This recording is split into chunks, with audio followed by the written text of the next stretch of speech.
First half, obviously, we struggled with different things. The opponent had one shot on target and was in after a set piece. It's not that they created chance after chance, that they caused us problems with the long balls and the second ball approach. That was clear from the beginning. We struggled a bit too much with the pitch. That's our fault, obviously, but we have to get used to these kind of things. And obviously, second half we did much better. So we were 1-0 down. It's not that we now think always half time 1-0 down is a great result and let's turn it around. No, but I saw enough positive stuff in the first half to show the boys if we do that, if we get rid of the frustration I saw coming up in the first half already, in moments, doesn't work out, stuff like this. If we get rid of that, we have a very good chance to turn it around, and that was what the boys did. And so I'm really pleased because the only thing we had to do today is to get into the competition. It's an away game, it's an away win, and I'm happy. Yeah, no problem. So obviously, last shot in the first half, one shot on target, and it was in after set piece. We had very good moments, but I saw that the boys didn't feel them. It was not that we could gain confidence from our good moments, and thought, and maybe we should do that again. So, but we suffered a lot from the lesser good moments. Confidence-wise, frustration grew. That makes no sense. It's human, but it makes no sense anyway. And so that was. We showed two football situations from the first half where we did really well.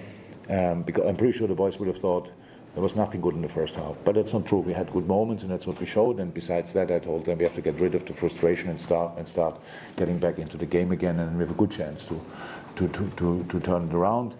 And that's what we did. And I'm really happy. I'm really happy because I knew it will be difficult. It was difficult. We won it, well deserved, and that's it. Also wir hatten gute Momente im ersten Spiel, aber natürlich die Frustration wuchs und das passiert halt nun mal so. Und mit den guten Momenten fanden wir aber zurück ins Spiel und dann drehten wir das Spiel dann auch. Und wir sind sehr glücklich, weil wir wussten, es wird schwer. That was your 50th European win as Liverpool manager, which makes you the most had the most wins of all managers. That's why you said it. Yes. Oh, okay. So it kind of shows what you've already achieved, but I think maybe tonight you also saw that you've got some young players who can achieve a lot more in the future as well. Oh yeah. How's that? I know how the world is, and I know that people expect us to fly through this competition. That will not happen. It will not happen. It will not happen in the group stage. It will not happen in the knockout stage. Will not happen. So we have to dig into it, and that's what we did. Oh, well, massive learning curve tonight. The opponent suffered much less from the pitch than we did, which is quite a little bit normal because we had the ball more often. But besides that, we had to get used to it. So we can learn so much. If we would have used Ben Doge a little bit more often, give him the ball, I think he would have come a couple more times on the touchline and pass the ball inside or whatever. Stefan found a way into the game after a rather difficult start, but we brought him, we caused him problems, obviously, with the timing of our passes. And Ryan played a super game in a really difficult circumstance, and it was really decisive for us. Ibu could get 80 minutes, I think. Stefan could get minutes. So many positives, and I'm cheeky enough to be really happy about that game, really. Just about that, the 50th win, it does make, I mean, I know let me say it like this: if I have still 50 after group stage, then I'm still the most successful Liverpool manager, and everybody will hate the fact. So we should, and not the most successful manager. You know what I mean? The highest number of whatever European games, and everybody would hate it. So nice. We played quite a lot of games in Europe, so that's good that we won that many. Yeah, we qualified quite frequently for finals, so of course we should have won games. And we make life really complicated for the translator, by the way. Right? No, it's great, but probably it's because in the competition there are just much more games than in the past. I'm pretty sure I think so. Don't you think so? Dave, you have to let him translate. Ich glaube, Sie haben ja jetzt 50 Siege mit Liverpool, das sind die meisten Siege eines Trainers im Europacup. Und Sie haben auch viele junge Spieler heute. Ja, da waren natürlich viele junge Spieler dabei, wir haben viel gelernt. Ben und Stefan fanden auch sehr gut ins Spiel. Brian hat ein super Spiel gemacht, schwierige Momente, aber sehr gut. Viele positive Dinge habe ich eigentlich beim Match gesehen. Und 50 Siege, ja, das ist schön, aber ja, das ist nett, aber das ist auch nicht das Wichtigste. Das ist sehr gut zusammengefasst. Das ist tatsächlich nicht. Frage auf Deutsch ist ja, ich verstehe Sie. Wir haben, wenn ich es richtig interpretiert habe, bei der Verabschiedung auch dem Linzer-Publikum applaudiert. Ja. Wie haben Sie ganz allgemein die Atmosphäre gut. noch sehr neu im Stadion gefunden? Also wir haben das Spiel jetzt gewonnen, das kann ich ja sagen. Das Stadion ist überragend. Aber der Platz wurde ja nicht gerecht. Ne? Platz ist eine Wiese. Hat das schon mal jemand gesagt? Der Platz, das grüne Ding in der Mitte vom Stadion, das ist eine Wiese. Also wirklich schlecht. Also mit der Tendenz zu nicht ganz ungefährlich. Also ich bin echt froh, dass wir jetzt hier gespielt haben und nicht im Dezember, wenn das Ding noch gefroren ist. Also das ist echt ein bisschen schade. Das Stadion ist top, innen drin ist super. Wie sind es? 19.800? Ja, überragend. Wirklich überragend. Also das hat richtig Spaß. Und ich fand die Atmosphäre gut. Die Leute waren richtig im Spiel, das gehört sich so. Radau gemacht, haben die richtigen Momente gefeiert. Keinen war nicht respektlos oder uns gegenüber gar nicht. Alles klar, da kann man sich ja auch mal bedanken für eine tolle Atmosphäre. Das habe ich gemacht. So, you applauded the crowd, and what do you say to the atmosphere in the stadium? Yeah, the stadium is great. I mean, the pitch is really bad, so I'm glad that we are not played here in December. Everything else was very good. I mean, 19,800, so great atmosphere. Yeah. Herr Klopp, noch eine Frage auf Deutsch bitte.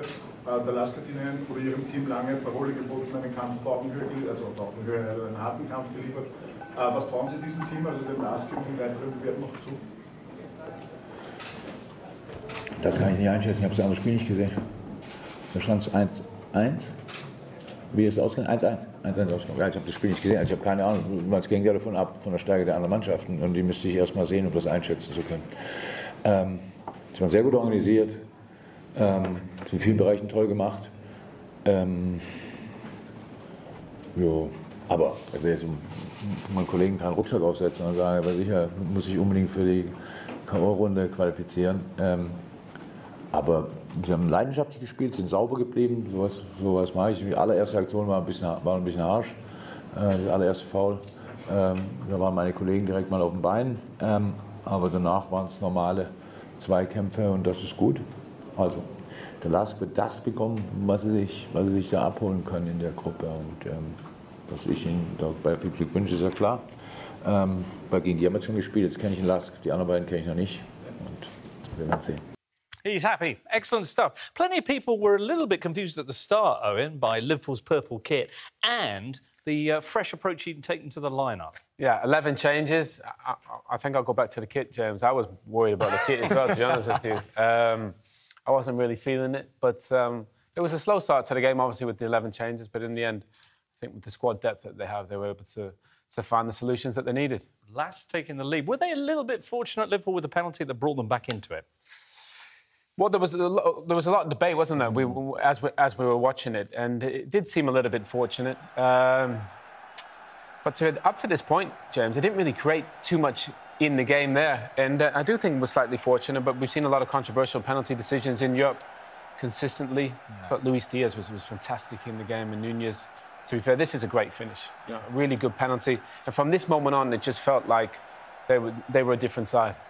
Once they had that opportunity, they made the most of it. You mentioned Diaz's performance. He got the second goal, and a fabulous finish it was on Gravenberch's assist. Yeah, and it's a big assist for Gravenberch because that was his first start. I think there was a lot of maybe pressure on him in the sense that we wanted to see what kind of Gravenberch we would see, the one who struggled at Bayern or the one that was very good, much younger at Ajax as well. And he made some good runs, he had some good touches. He needs more game time and more rhythm. But you see the run that he makes here, once the ball comes down, the awareness of the space he has around him, and then that space, and looking at Luis Diaz straight in the centre, the cross is perfect. It's not a hard cross to do, but still, I think the more he will play, the better he will become. I was really impressed with him. You know, on his full debut, physically, I think his size, speed, his game intelligence, he can play multiple positions. I thought he was probably the best player on the pitch. And then, obviously, when they can make changes, bringing on Mo Salah, McAllister, Szoboszlai, great pressing from Nunez there, a little set, nice little chop from Mo. And the cheeky little finish. He probably should have squared it, really. There was a couple of boys waiting in the box, but just the ability to make changes, 11 changes, and then bring players like that off the bench to decide the game. It was even you can see Jurgen's happy and smiling. Yeah, flaming Mo. He's on fire as well, isn't he? He's setting up every goal at the weekend and then scoring tonight. They've got West Ham coming up at the weekend. West Ham will be seeing a little bit later on in their Thursday night fixture. But things are looking good for Liverpool after that shaky start. Yeah, I mean, they had a tough first game away at Chelsea, for example. They came out with a draw, but since then they've been very positive. Average first half tonight, average first half against Wolves when they were a goal down again at half-time and then turning around in the second half.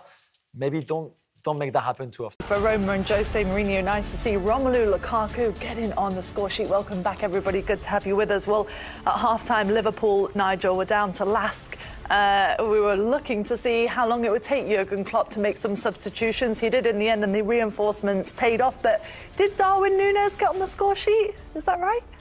He did. He did. Was that the bet you had, For Nigel? a penalty. No, the bet is for the weekend. Oh, sorry, that's for the weekend. You know what irks me sometimes? What irks is you? when people say that penalty goals don't count, as if it's not. You don't see people miss penalties all the time.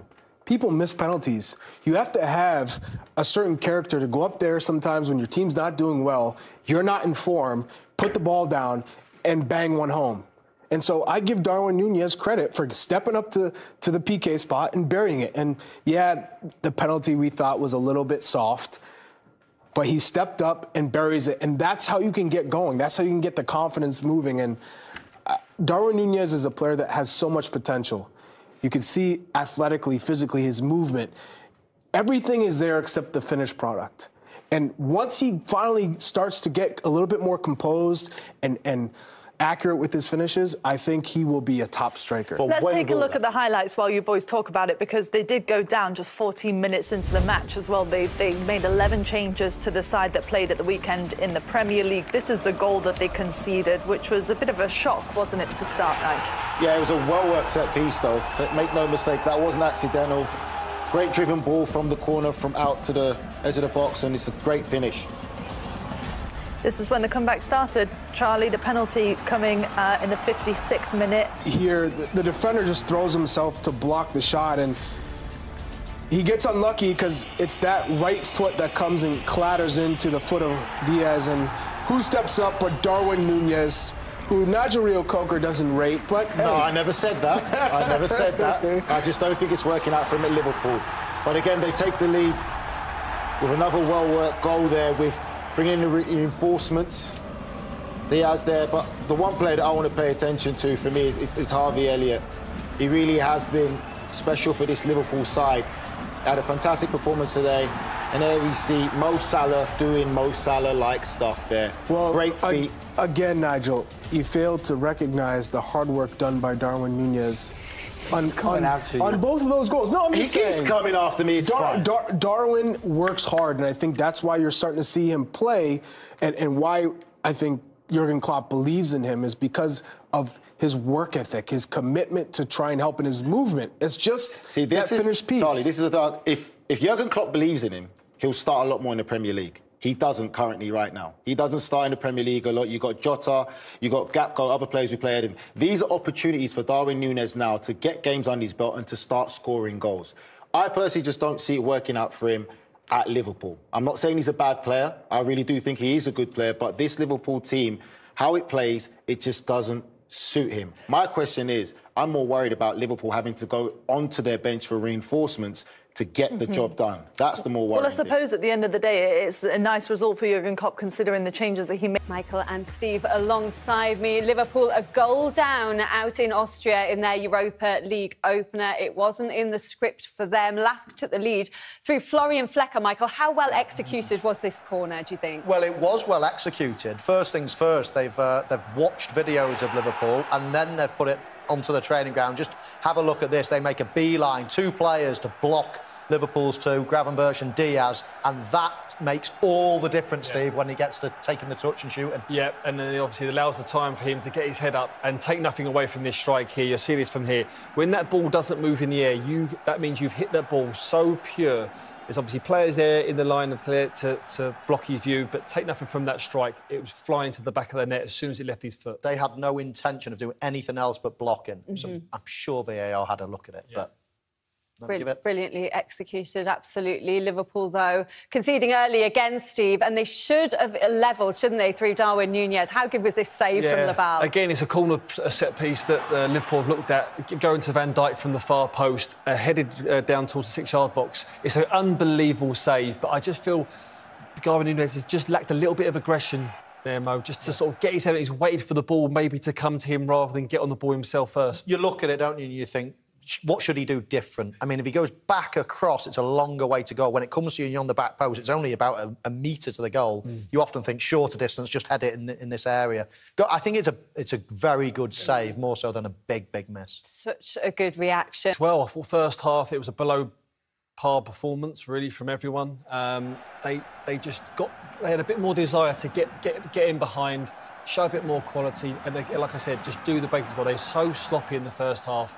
A loose touch, you know, balls going out of play, dubious penalty decision now. I thought it was very harsh, that one. But you're thinking Nunez now, he did have a great game, dispatched that with confidence as well. So that got them back on and got them back in the game. Got them back on track. What was your take on the penalty, Michael? And I thought they were very lucky to get the penalty. I didn't think it was a penalty at all. There was no question about this one, though, Lindsay. This was a really good run, I felt. From midfield, you can see Gravenberch here making the run, taking the defender with him, and then all of a sudden it opens up so much space for Diaz, and then the ball across is perfect. Everything about the goal is perfect, but if that run, the Steve Sidwell run, and I've seen you make that type of run before, Steve, but if that run doesn't take place, they don't score. Well, and again, but the whole point of that is Darwin Nunez, it was the first time in the game that he probably got hold of the ball, draw defenders with him, and then it was about the quality to get in behind and that desire to get in behind. And obviously, you know, when you've got someone of the quality of Salah that comes on, he's going to wrap the game up for you. But to have him on the pitch, the reinforcements that was needed, I'm sure Jurgen Klopp will not be happy. He had He hadn't scored there, Lindsay. He would have been getting an ear bash, and there were 2 players.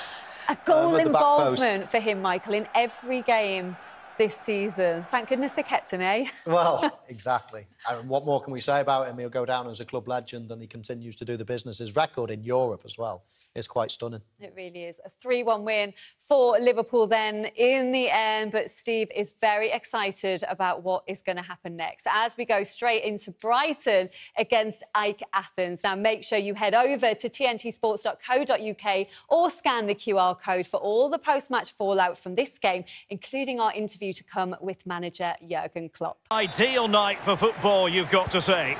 My name is Derek Ray, and with me for commentary is the former Arsenal and England fullback Lee Dixon, and getting ready for a potentially thrilling contest. I can't wait for this, Lee. Yeah, thanks, Derek. Looking forward to a bright, lively start. The tackle completely mistimed, and you would expect a booking under the circumstances. So early in this game, and the referee not really hesitating. A yellow card it is, and that could make it difficult for player and official. Well, it changes the complexion of your game, the way you play your match, especially if you're a defender. You start thinking about the challenges instead of executing them. Alexander-Arnold. Fabinho. Encouraging move from Liverpool. Well, this could pose problems for the defenders. He's going to be angry with himself, Lee, having failed to take that chance so early in the game. Well, the first chance of a game's important, but the first goal, sometimes it comes, you're not expecting it. No surprise that the focus should be on Sadio Mane. What kind of performance can we expect from him in this game, Lee? Well, I love watching him. He's got quick feet, quick mind. He wants you to come close to you so he can get past you. So as defenders normally stand off him, and then he's got more time to pick the pass he wants, and he normally finds the best one.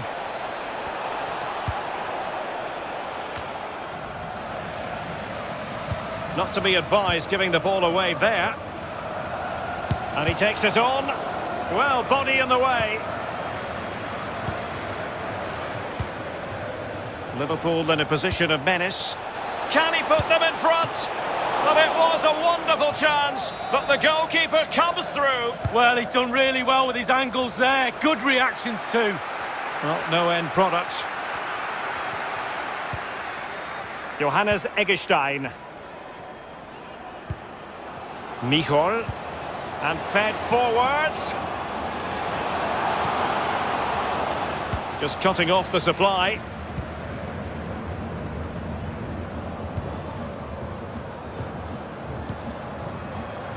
Roberto Firmino. No, not the best challenge. Wijnaldum! And there is the goal that gives them a well-merited lead. It had been coming. Well, here it is again. He does so well to slip past his man, left him stranded, and then through on goal. You never really had any doubt he was going to slot that away. Good finish.